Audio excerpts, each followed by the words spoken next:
Tomato ketchup बहुत ही tasty, मज़ेदार, हर तरह के केमिकल से पाक प्योर होममेड केचप जिसे आप हर तरह के स्नैक्स, ख़ास तौर पर रमज़ान में अफ्तारी में तो बहुत ही शौक से खाया जाता है। तो बाज़ार के अनहाइजेनिक केचप से जान छुड़ाएं और मेरी इस आसान सी फटाफट से बनने वाली रेसिपी से खुद टोमेटो केचप बनाएं। अस्सलामुअलैकुम friends, welcome to my channel cooking Naaz के साथ और मैं हूँ आपकी host and friend chef Naaz. Friends, market में लाल लाल खूबसूरत टमाटरों की भरमार है, तो क्यों ना हम इन टमाटरों को जो सस्ते दामों मिल रहे हैं केमिकल से पाक घर में बने केचप की शक्ल में सेव कर लें और पूरे रमज़ान एंजॉय करें। तो मैंने ले लिए हैं यहाँ पर 1 किलो टमाटर बिल्कुल रेड कलर में और इसे धोकर अच्छी तरह से साफ़ कर लिए हैं। तो अब हमने करना क्या है, हमने इसे रफली सा काट लेना है। हमने इसको कोई छोटे बड़े साइज़ में नहीं काटना है, बस रफली काट लेना है। सिर्फ इसका टॉप निकालना है और इसको काट लेना है। आप चाहें तो बिना काटे भी इसे ऐसे ही गला सकते हैं, मर्ज़ी है आपकी। बट क्योंकि हम घर में बना रहे हैं तो ज़रा खूबसूरती भी होनी चाहिए ताकि देखने में भी अच्छा लगे। इंशाल्लाह फ्रेंड, ये रेसिपी देखने के बाद आप बाज़ार से केचप ख़रीदना छोड़ देंगे और घर में ही बनाएंगे। ये इतने मज़े का बनता है। और ये केचप क्योंकि हम घर में बना रहे हैं, ये बिल्कुल केमिकल से पाक है, इसमें कोई केमिकल का यूज़ नहीं है, तो ये हमारे लिए हार्मफुल भी नहीं है। इसे बनाएं, पूरा रमज़ान इस्तेमाल करें, बच्चे जितना चाहें केचप खाएं, इससे किसी का गला ख़राब नहीं होगा, इससे किसी की सेहत भी ख़राब नहीं होगी। और तो और आपको पता है कि पाकिस्तान में इन दिनों टमाटर भी बहुत सस्ते हैं, तो जितना चाहें बनाएं खाएं, कोई मसला नहीं है। तो देखिए फ्रेंड्स, हमने सारे टमाटरों को काट लिए हैं। अब हमने इन्हें पकाना है। मैंने एक कढ़ाई ली है, इसमें शामिल करेंगे वो सारे कटे हुए टमाटर। आपने टमाटरों को पकाने के लिए थोड़ा सा बड़ा बर्तन लेना है, क्योंकि जब इन टमाटरों को हम बॉईल करेंगे, इसे पकाएंगे, तो इसमें से पानी रिलीज़ होता है, टमाटर से इसका अपना पानी रिलीज़ होता है, तो उसके लिए हमें जगह चाहिए होगी। इसमें डालेंगे मैंने एक छोटी सी प्याज ली थी, उसकी भी आधी प्याज मैं यहाँ पे शामिल करूँगी, इस तरह से रफली काट के। 4 से 5 अदद मैंने लहसुन की जवें ली हैं। 1 इंच का छोटा सा टुकड़ा लिया है अदरक का, उसे इस तरह से काट के डाला है। 1 इंच का टुकड़ा दालचीनी का लिया है और 3 से 4 अदद लौंग। अब फ्लेम हमने यहाँ पर मीडियम रखना है और इसे अच्छी तरह से मिक्स कर लेंगे, चला लेंगे, उसके बाद इसे ढक देंगे। हमने फ्लेम हाई इसलिए नहीं करना है कि फ़ौरन से ही टमाटरों का पानी जो है वो ड्राई हो जाएगा। देखिए, हमने मीडियम फ्लेम पे पकाया है, टमाटर अच्छी तरह से गल चुके हैं, ये देखें, और आपको इसमें पानी भी नज़र आ रहा होगा। तो इस पानी को हम ड्राई नहीं करेंगे, ऐसे ही रहने देंगे। अब हम यहाँ पर फ्लेम ऑफ़ कर देंगे और इसे ठंडा होने देंगे। जब थोड़ा सा ठंडा हो जाएगा फिर हम इसे ब्लेंड करेंगे। इस तरह का कोई भी मिक्सी जार ले लें, उसमें हम सारे टमाटर शामिल कर देंगे, उसके बाद इसे अच्छी तरह से ब्लेंड कर लेंगे। आप चाहें तो इसमें से दालचीनी और लौंग निकाल दें, बट मैंने नहीं निकाला है, इसे मैं रहने दिया है। 1 किलो टमाटर की क्वांटिटी इतनी है कि ये एक दफ़ा में ही जग में आ जाएगा। अब हम इसको अच्छी तरह से कवर कर लेंगे और इसे बहुत अच्छी तरह से ब्लेंड कर लेंगे, बिल्कुल फ़ाइन। जब ये फ़ाइन ब्लेंड हो जाएगा तो हम इसे किसी भी स्ट्रेनर की मदद से अच्छी तरह से इसे स्ट्रेन कर लेंगे। देखें, इस तरह से कोई भी जाली हो तो उससे हम इसे छान लेंगे, क्योंकि हमें टमाटरों की बीज और इसके छिलके वगैरह बिल्कुल नहीं चाहिए।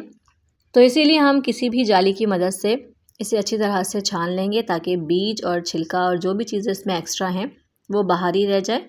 हमने जो दालचीनी और लौंग शामिल की थी, अगर वो बारीक नहीं हुए तो वो भी इसी स्ट्रेनर की मदद से स्ट्रेनर में ही रह जाएंगे। तो देखें, जो भी एक्स्ट्रा चीज़ें हैं वो जाली के ऊपर ही हैं, बाकी जो टमाटर की प्यूरी है वो प्याले में है। देखिए, हमने कितना कचरा निकाला है इसमें से, ये देखें, छिलका भी है और इसकी बीजें हैं। तो देखिए, हमारे पास जो है सिर्फ टमाटर की प्यूरी बची है जो हमें चाहिए थी। ये देखें, ये कितना थिक है। जब हम इसे पकाएंगे तो ये मज़ीद थिक हो जाएगा। तो सबसे पहले हमने कढ़ाई लेनी है, इसमें हम शामिल करेंगे टमाटर की प्यूरी। फ्रेंड्स, जब हम घर में ख़ुद ये केचप बनाते हैं तो हमें पता होता है कि हमने टमाटर से बनाया है, ये टमाटर केचप है। लेकिन बाज़ार में जो मिलते हैं वो कंफर्म भी नहीं है कि उसमें टमाटर होते भी हैं या सिर्फ़ और सिर्फ केमिकल और कॉर्नफ्लोर होता है। बाज़ार वाले जो केचप तैयार करते हैं उसे प्रिजर्व करने के लिए, उसे सेफ़ रखने के लिए, उसमें जो केमिकल यूज़ करते हैं वो हमारे लिए बहुत ही हार्मफुल होता है। यहाँ मैंने शामिल की 1/3 कप चीनी।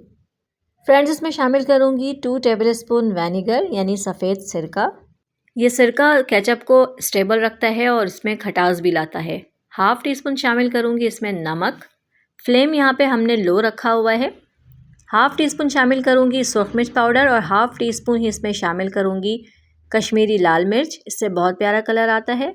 अगर आपके पास कश्मीरी लाल मिर्च नहीं है तो कोई बात नहीं, आप इसमें 1 टीस्पून सुरख मिर्च पाउडर शामिल कर दें। फ्रेंड्स, इसमें पानी बिल्कुल भी शामिल नहीं करना है और ना ही इसमें हम कोई कॉर्नफ्लोर वगैरह शामिल करेंगे थिकनेस के लिए। ये वैसे ही बहुत थिक है। अब हमने इसे मीडियम फ्लेम पे पकाना है ताकि चीनी अच्छी तरह से मेल्ट हो जाए और बाकी चीज़ें जो है वो अच्छी तरह से पक जाएं, इनका कच्चापन ख़त्म हो जाए। फ्रेंड्स, टमाटर ऑलरेडी हमने कुक किया हुआ है, ये पहले से पके हुए हैं, तो हमने इसे बहुत ज़्यादा नहीं पकाना है, बस इतना पकाना है कि सारी चीज़ें अच्छी तरह से पक जाएं और ये मज़ीद थिक हो जाए। फ्रेंड्स, मैंने आपको 1 किलो टमाटर की रेसिपी बताई है। अगर आपने 2 किलो टमाटर से केचप बनाना है तो आप इन सारी चीज़ों को डबल कर लें। फ्रेंड्स, हम टमाटरों को इतनी देर से पका रहे हैं बट अभी भी इसमें वो कलर नहीं आया है जो केचप का होना चाहिए, क्योंकि टमाटर जो है वैसा रेड नहीं होता है जैसा हमारा केचप होता है। तो हम इसे जितना भी पका लेंगे वो कलर नहीं आएगा। इस कलर के लिए हमने यहाँ पे शामिल करना है फूड कलर। मैं यहाँ पे 3 ड्रॉप फूड कलर के शामिल कर रही हूँ। तो आप यहाँ अपने कलर के हिसाब से इसमें क्वांटिटी शामिल करें। बहुत ज़्यादा हमने डार्क नहीं करना है। ये देखें कितना खूबसूरत सा कलर आया है। बस अब हम इसे थोड़ा सा पकाएंगे ताकि जो कलर का कच्चापन है वो ख़त्म हो जाए और अच्छी तरह से पक जाए। तो देखिए माशाल्लाह से अल्हम्दुलिल्लाह कितना ज़बरदस्त कलर आया है। इसकी थिकनेस चेक करें आप, ये देखें। और ये सिर्फ देखने में ही नहीं, खाने में भी बहुत शानदार है। तो फ्रेंड्स, अगर आपको मेरी वीडियो पसंद आए तो इसे ज़रूर लाइक कर दिया करें। मेरी वीडियो को अपने फ्रेंड्स एंड फैमिली में शेयर भी कर दिया करें ताकि वो भी इससे फ़ायदा उठा सकें। और मेरे वो व्यूवर्स जो मेरे चैनल पर नए हैं, उन्होंने मुझे अभी तक सब्सक्राइब नहीं किया है तो मुझे जल्दी से सब्सक्राइब कर दें और साथ ही बेल आइकन को भी प्रेस कर दें ताकि मेरी हर नई आने वाली वीडियो की नोटिफिकेशन सबसे पहले आप तक पहुँचे, वो भी बिल्कुल फ्री में। फ्रेंड्स, हमने इसे प्रिजर्व करने के लिए कोई भी केमिकल इसमें शामिल नहीं किया है, तो इसे हम फ्रिज में रख के 1.5 से 2 महीने आराम से इस्तेमाल कर सकते हैं। तो इसे अभी बनाएं और पूरे रमज़ान आराम से इस्तेमाल करें। तो इसे ज़रूर ज़रूर ज़रूर ट्राई करें, एंजॉय करें और मुझे अपनी दुआओं में याद रखें।